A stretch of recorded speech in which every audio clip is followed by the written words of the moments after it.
natural. Alam mo naman lalaki.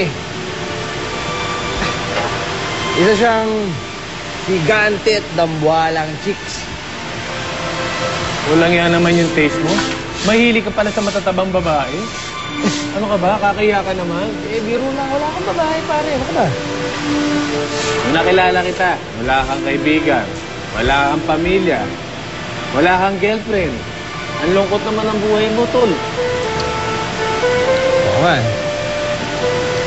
Pero dati may pamilya ako, tsaka yung mga kaibigan ako nun. Pero wala na sila eh. Okay lang yun. Nandito naman ako eh. Pwede mo akong kaibigan.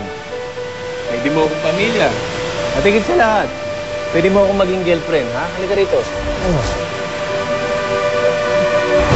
Sama? Ano ka ba? Mamaya makita tayo ng mga goryo eh. Tanawa nga dyan. Sige na. Basta kailangan mo ng date. Andito lang ako.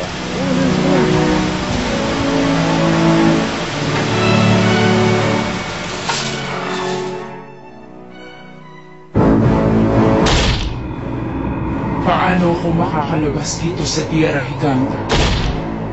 Paano?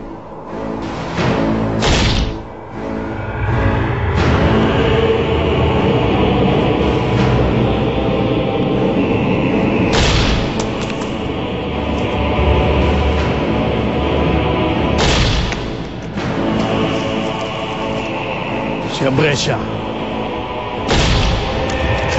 Makakalaya na siya sa sapot. Sigurado akong si Abresya ang gumagawa nito.